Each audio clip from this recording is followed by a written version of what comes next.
I didn't want any of this.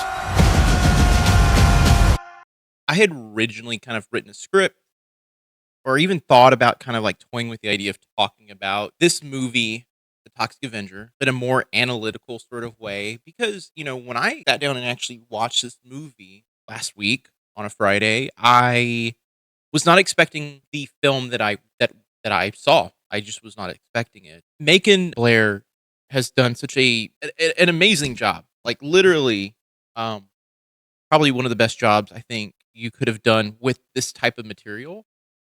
And for a film that is oddly, it's rooted in trauma. Like it is a trauma film. But it's a trauma film that is a little bit more nuanced than what you would probably expect. I was not ready for that because I thought this was going to be pure trash. I thought it was going to be exactly what the original Toxic Avenger film is. The original Toxic Avenger film for me is one of those tentpole films where, as a child, and I'm not even kidding. I was like 14. I think I was 15 actually when I got a hold of the DVD copy, that old gray DVD copy with the movie poster on it. And I watched that movie on repeat. It was the most extreme, the goofiest, the weirdest, the most unhinged thing I think I watched at that time. Eventually I saw stuff like Racerhead, which kind of opened my mind to a lot more cerebral films. But I always go back to watch Toxic Avenger. It's one of those films that, for me, is it's special. It's important. I love all of the original trilogy. I even like the fourth films. They're all great. This film though is different. It's oddly sincere. It's very well done. I read a review before I went there. I read a couple of lines and they were like, this movie's bad. It's a bad movie, but it's a funny movie. And it's good, but it's got some questionable special effects in it. And I got to the end of the film, and I didn't say to myself, "This is a bad film." I got to the end of it, and I was like, well, "That was really touching and really sweet." Like it was a very I mean I don't know how to describe it. It was very well written for what it was, and for what it was a comedy. It was a story about a father and a son, and how do you raise a kid alone while also being a mutant? But in all seriousness, I do want to say this. The only detractor I can give this film, and I don't want to ruin it. I don't want to tell you all the plot points. I don't want it to go down the rabbit hole of telling you every aspect of this movie because I think that's unfair to you, especially if you have been planning to see this for a while. If you don't know anything about me, it's been a bit. I have not uploaded to the channel in a while. I've had a lot of stuff going on, but I felt very compelled to hop on and talk about this movie because it's a film that I was very interested in.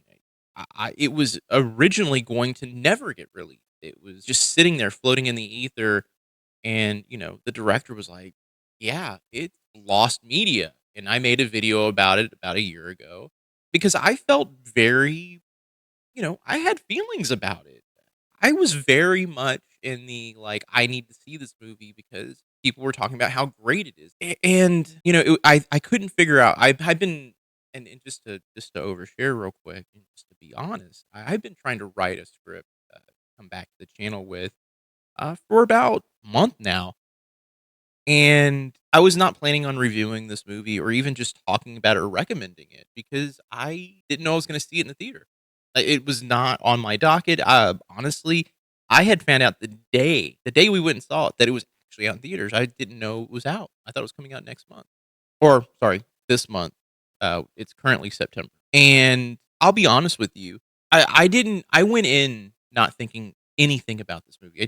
I went in, did not watch the trailer. I only saw the original like teaser trailer that was released, and I went in just being like, "Hey, we're gonna see how this is gonna go. We're going to just take it in.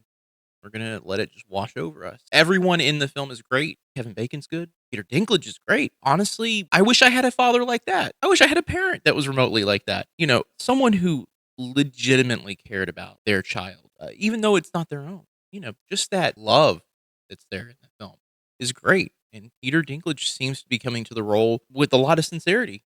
He was probably one of the brightest spots in the film. The kid's great too. I watch a lot of movies. I've been trying to write a script for some kind of like heavy topics. There's a lot of conversations going on with me internally where I'm discussing, you know, the path that we're on with filmmaking and, people's reluctance to watch movies that may not be mainstream, may push against the grain a little bit, may not look pristine, may not look great, may not look perfect. The Marvels, the DC movies, these things that are made by committee. So to me, it's really refreshing to see films like this come out. This year has been wild in terms of what has been released. Like we have had, like at the end of last year, we had The Substance, The Monk. We have Eddington as well. We have all these really interesting tentpole films that are not. They don't feel like there's a bunch of fingers in the pie. And I can add the Toxic Avenger to that. Takes this concept of the Toxic Avenger and makes it a little bit more friendly. Like it's sincere. Yes, it's gory. Yes, it's violent. Yes, there is some, in my opinion, some misplaced, nudity, but whatever. But yeah, going back, there was a review I was talking about a little bit earlier. And in the review, they said the movie's bad. It's goofy. It's ridiculous.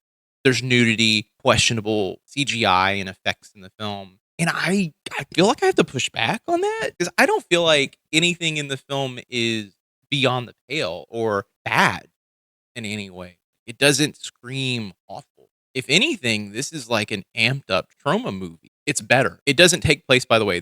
I do want to just give one tiny little spoiler. It doesn't take place in Tromaville. It takes place in Saint Roma, which is cool. Like I was actually kind of like really happy that they kind of like did something different there. I will say this is a movie for people who are fans of the original film. Don't get me wrong.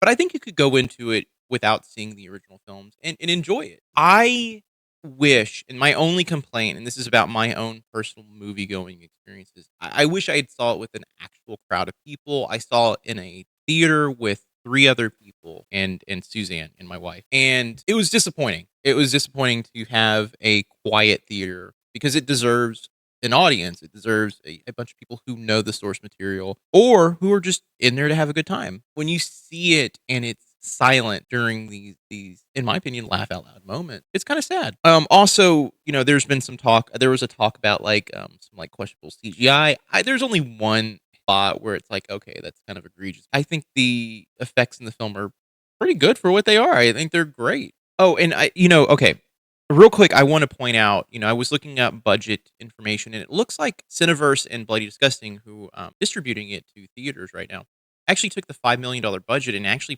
put it toward nonprofit organization Undo Medical Debt, which is amazing. I cannot imagine like taking your marketing budget and just throwing it towards an actual nonprofit, which is fantastic. Honestly, I feel like I should buy another couple of tickets because this is great. It literally pulled in $2.2 million over the weekend, which is for a small independent film like this kind of great. I honestly didn't. I saw it in an empty theater. I didn't think it was going to pull in that much money. I was actually concerned, but this is fantastic. This is amazing. So really, I didn't want to give a spoiler filled review. Like I said, I've gone down the rabbit hole recently.